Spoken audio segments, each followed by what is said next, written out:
Hi, I'm Nino Gonzalez, and welcome to another episode of Making Sense.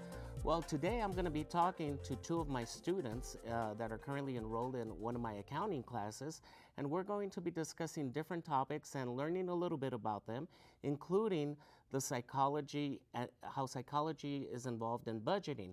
In a previous show, I had done an episode where I talked about psychology and our spending habits. So maybe we can tie these two shows together and talk about how our mind operates when we're thinking about money matters. But thank you very much for taking time out of your busy schedule. I know we're approaching finals and agreeing to be on the show. And we have Jessica Mariscal and Brando Duarte. And Brando, you've been on the show before, and good to have you back. But let me learn a little bit about you first of all before we start discussing the topics. Okay, so my name is Jessica Mariscal. This is my last semester at EPCC, and then I'm going to transfer to UTEP. My major is business. And here at EPCC, I go to the SGA. I'm part of the SGA board. I actually do community service by Teen Survivor. Okay.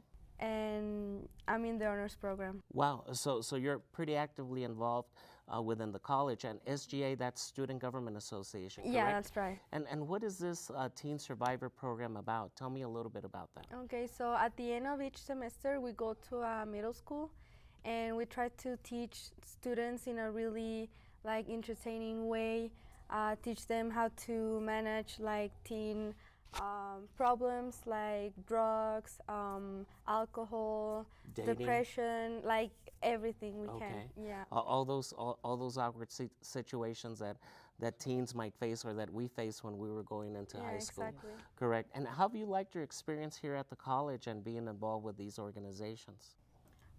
It's been a lot of fun. I highly recommend anyone to join clubs, organizations like community service. I've learned a lot, and I had the opportunity to help other people, so Right. that's very, that's all about. It's Right, really and nice. I think you've also gone to several conferences as part of SGA, and that's also a benefit, correct? Yeah, exactly. A month ago, we went to Houston, and we talk about financial stuff, about self-motivating tips, and we met a lot of people. And leadership skills? Yeah, exactly. We met a lot of people from all Texas, so it was really, really nice. Right, so it's a good experience to be involved in clubs, even though you might live here in El Paso and be local, still be involved with your school. And Brando, I think the same with you. You had been involved in, previously I think you were a cheerleader, correct? Yes, I was previously on the EPCC cheer team. I decided to let it go just because this is my last semester, and I wanted to really focus on my education. And also just because I wanted to focus on my grades, because next semester I will be moving to Texas State University. Okay. So I wanted to finish good here, so I can start good over there as well. All right, so a lot of you have so many different goals, and I'm glad that you've set your goals and priority and know what is it that you want to do. And let me ask you, how did you enjoy that experience being in the cheerleading team? It was a lot of fun. I loved it, not only because I was doing what I like to do, but because it got me involved in other school activities as well. I was also an SGA member. Oh, great. Wow. But I was being a cheerleader, you have to be involved in many things. You're not just a cheerleader going to compete, you're a member of the school representing. We were student ambassadors. We were considered student ambassadors. We were doing a lot of volunteer work here at school. We were involved at the events. So it was just getting to know not only the different people, but the different organizations that are here at school and the type of things that the school has to offer you being a student. And I remember last time that you were here, you were going to perform at a benefit with the college, because you have an amazing singing voice, and now I come to learn that you're planning on auditioning for The Voice, correct? Yes, I'm going to audition for The Voice in May. My audition is on May 13th.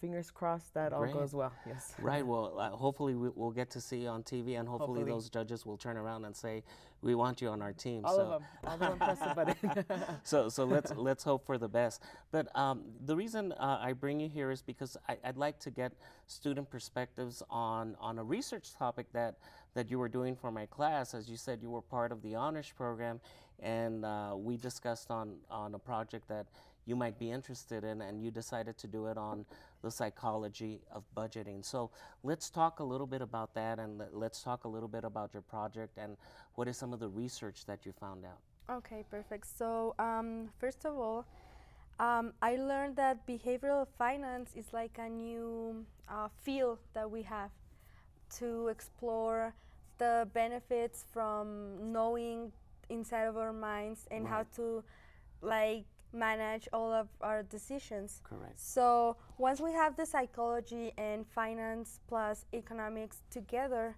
we come up with this behavioral finance. Right. So this is trying to explain why we make our financial mistakes, which is really, really common.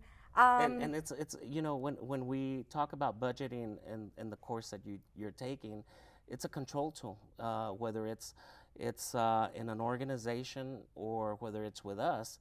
We're trying to put control on ourselves, just like if we're on a diet and we're trying to control self-control and so, but sometimes the word budgeting, it's like, oh, I don't want to budget, it's a stressful term, or sometimes we make it too tight and we don't achieve those goals, and whether it's exercise, eating, or financial matters, or we make it too loose. So there is a psychology involved. So what else did you find out about this? So I researched about three main behaviors that are not beneficial for us.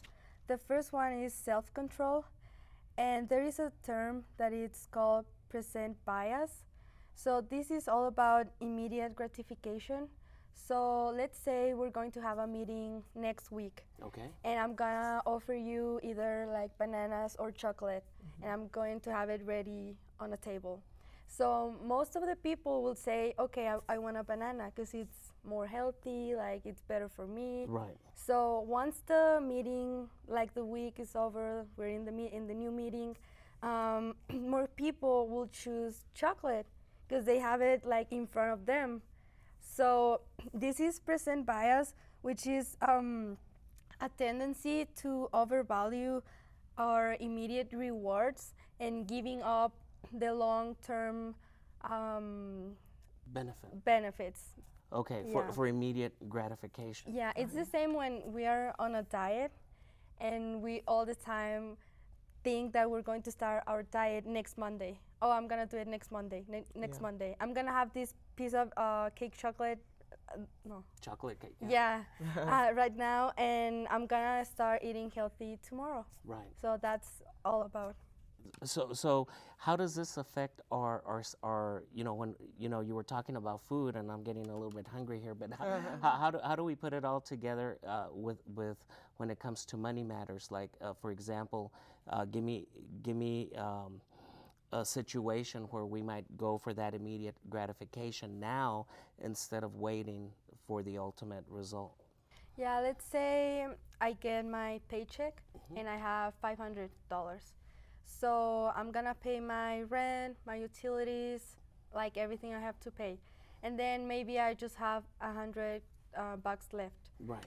And instead of investing and saving that money, maybe I'm going to go and buy makeup or clothes or things purse, like things that I don't even need. Right. So that's self-control. I'm not trying to manage what I'm doing with my money. Right. And one of the things that I was looking as I was going over your presentation is that you said to pay yourself first, correct?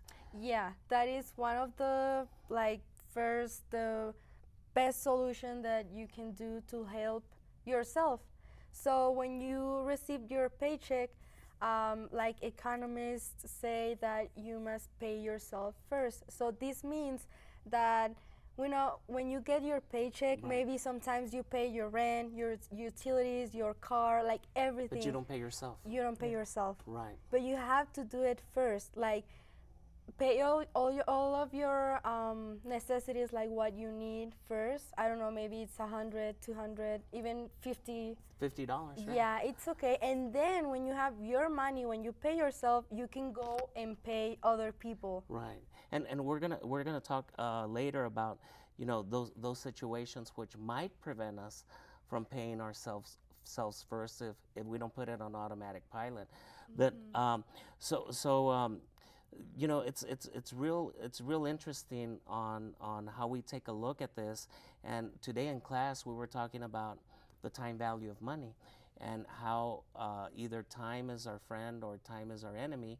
And we were taking a look at this example, and we'll put it up on the screen, in which and I've shared this one before in a previous show, where we have an individual that starts saving up $2,000 a year, and his name is Ben, and he starts at 19 and stops at age 26, and then he stops putting money away. And the other individual, Arthur, he doesn't put any money away until he's 27 and starts putting $2,000 a year every year until he's 65. And you would think that the one who is putting more money every year until they reach 65 is going to have more, but it's the opposite. The individual that invested $2,000 from the age of 19 to 26 had over $2 million, while the other individual had $1.5 million. Yeah. And why is this? What's the concept behind this? Well, I mean, I would have to say,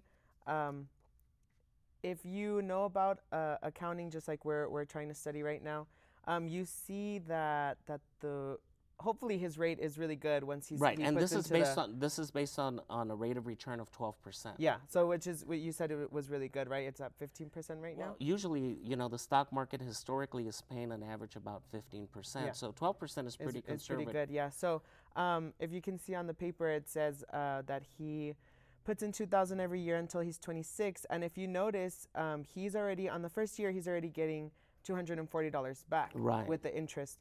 So as I started looking at it, I saw that the interest started accumulating to the $2,000, which means that he doesn't have to give any more payments anymore. Right, and that's exactly right, because that's the beauty of compounding interest, is that we want to start early, because you're not earning just on the original amount that you put in, but on the interest that you've earned. And that's why we have this situation where an individual that invested over many more years than Ben did comes up with less money than Ben has. Almost $1 million. Yeah, less. almost $1 million less. Yeah. And it's incredible. I like to show this illustration to show the power of compounding. But we'll come back on the second half of Making Sense and talk more about psychology and budgeting and how our mind works with money matters. So stay tuned.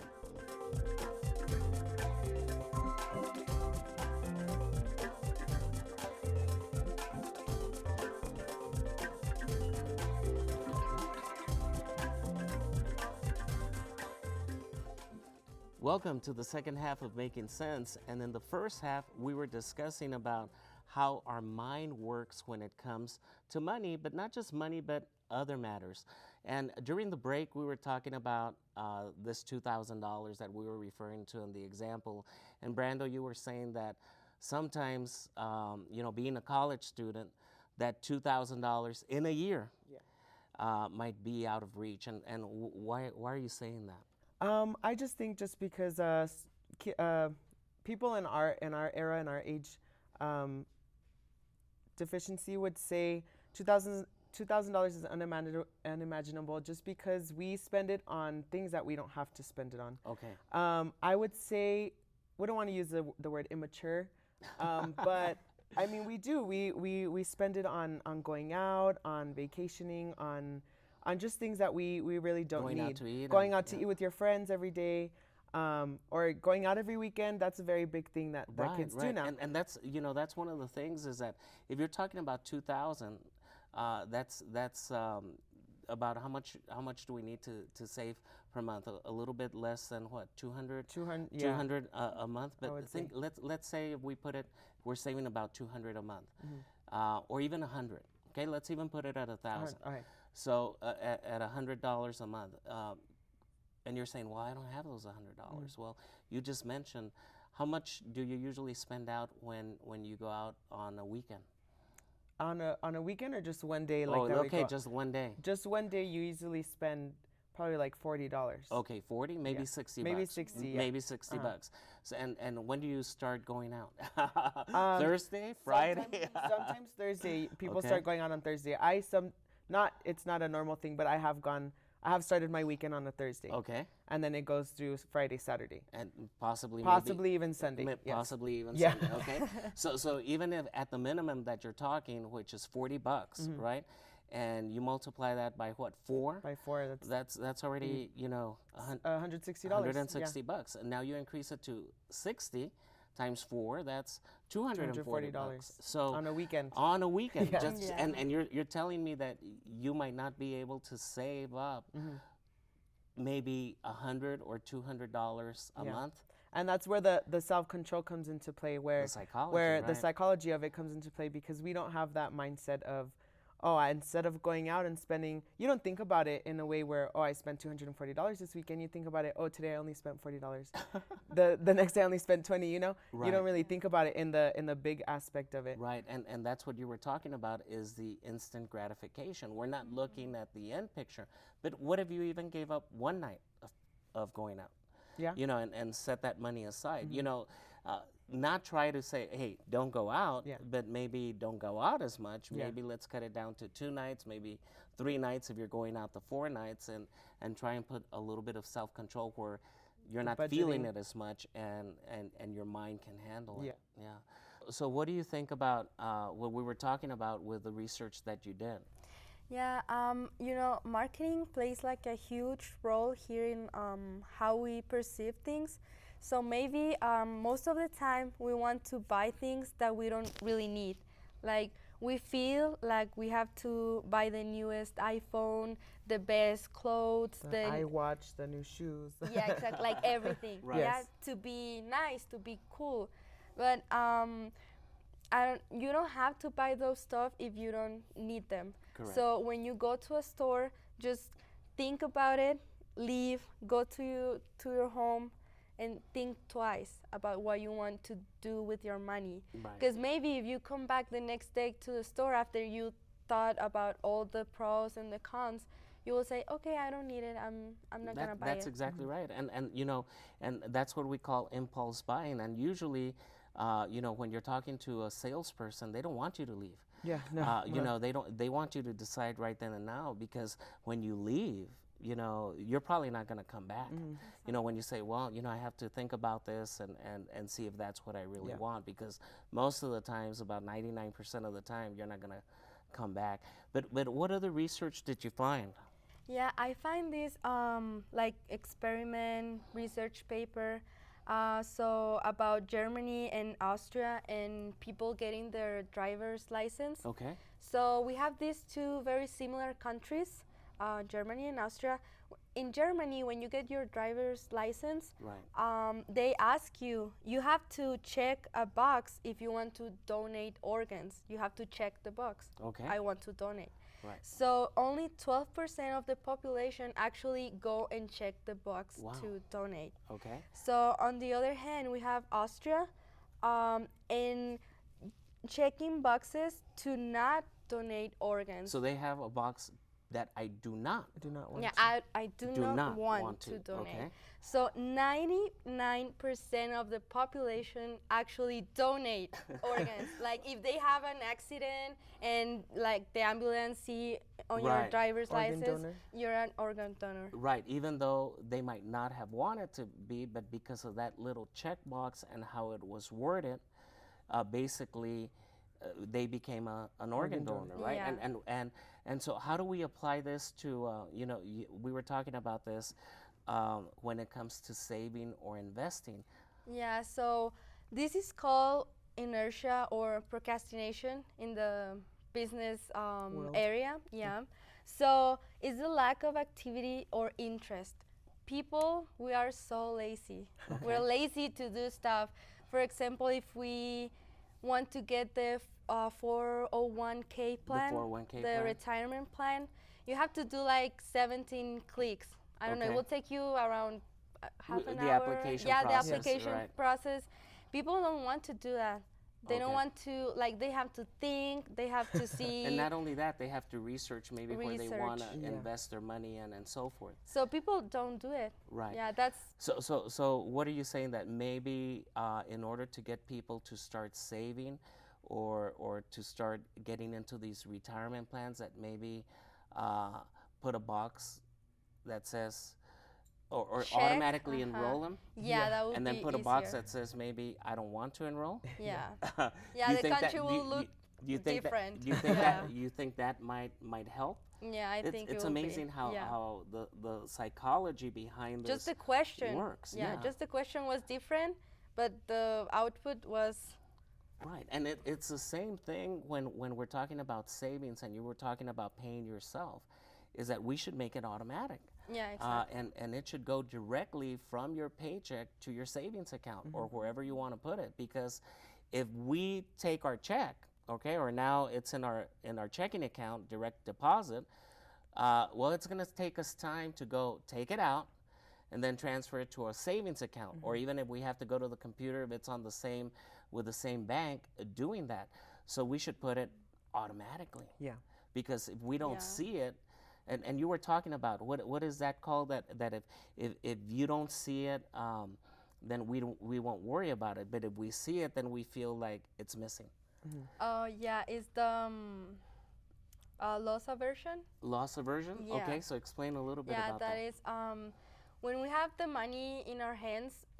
Most of the people don't want to save it because they want to feel the money. They want to see it, And they want to spend it, and they want to spend it right away. that instant gratification. So people will rather have 20 right now than 50 in a week. Just they don't want to wait a week to Right. get more money. That is what saving and finance and all of this is about. That people don't want to lose their money. Even though we're saving it. Yeah. So if I take $50 out of my checking account, but I have it, then I have to physically put it into a savings account. I'm gonna feel like I'm out $50. Exactly. Yeah. Okay. Like your paycheck was $50 less than what you actually got. Right. And it's all a psychology Yeah. thing, because it's still with you. In your mind, you're like, I'm losing $50. I can't use it. Right. But then you want that instant gratification of using it right now. Yeah. So that's why you should check that box to automatically enroll for them to take it out of your paycheck. And I think that also goes back into the being lazy thing because, for example, I don't have a savings account just because when they asked me, I was like, no, what do I need a savings account for? Okay. You know, so that goes back to the being lazy and just like, oh no, if I have a savings account, well, I'm gonna be less money than what I had You actually originally. you actually think about that, and then if an unexpected expense comes. See, and that's where you don't think about it, Right. you know, at the moment. And then when you're in the moment, you're like, oh man, I should have. And last week I had somebody here from the Federal Reserve, and he made he referred to a study that a lot of people can't handle a $400 emergency. They can't, or we're one paycheck away from financial disaster, from financial ruin, because Yeah. we're always living from paycheck to paycheck. Paycheck, yeah. Day to day. And so how do we take care of this? Give us some solutions that you found in your research. So if you actually cannot enroll into an automatic like enrollment, Right. just take your money, don't hesitate, go to the bank and put it into your savings account. So you won't have enough time to think about spending it. Or even if sometimes you might have the savings account the same place you have your checking account, you could probably even do it online to transfer it. Yeah, or do it online. And the most important, maybe pay yourself first. Don't Right. forget And to it's do amazing how many people don't pay themselves first. How much do you think we should be paying ourselves first out of our paycheck? I would think at least 50, at least. 50? Well, I mean, for those people. You're saying $50. Yeah, $50. Okay, $50. Yeah, okay. at least for those people who like don't really get paid much. Okay. If not, at least $100 each $100. paycheck to pay yourself out, because you know, And also, I think that should feel rewarding because you're giving yourself $100 to put away. So you're like, oh well, this $100 is for me since I did this hard work. You know, the rest of it can be for my bills and stuff. Right. And it should feel rewarding to yourself, so you can be like, at least I got my $100 out of Right. out of the hours that I put in. And what other solutions do you have for us that you came up out of your research? Well, the other one, automatic enrollment. Just make sure, talk to your bank, to your employer, or even you can do it, the calculations yourself. If you go to the app section in your phone, you can download a lot of apps that will calculate your how much you need to save. Right. Yeah, According and to now, your- now with our smartphones, you know, there's so many things we can do that, but usually we're doing the wrong things with them, you know. Yeah, We I spend so much money on them and we're not using them appropriately. Yeah. And so we put this money aside, and you know, just think about it. If even you have $500 saved up, would that eliminate also a lot of stress Yeah. from you in case something were to happen? That you know you can handle that. Yeah, things happen all of us. I mean, for example, in my perspective, I'm a full-time student, so I don't work. Right. The other week, my laptop just gave out. Okay. You know, that's an expense you're not expecting. Right. And it's a hassle to stay at school because you have other stuff to do. You stay at school to do your homework, you stay longer than you have to. So I had to make an extra expense that I wasn't prepared for Right.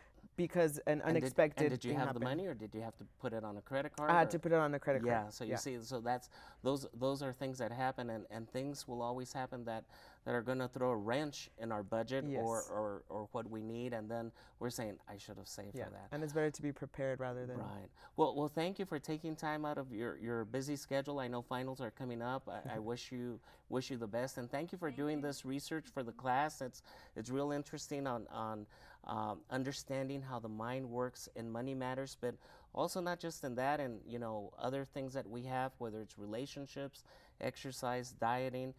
It's all about Self-control. Yeah, self-control and knowing how the mind works. But thank you very much for coming by and taking time out of your busy Thank schedule. Thank you. And we'll see you next time on another episode of Making Sense.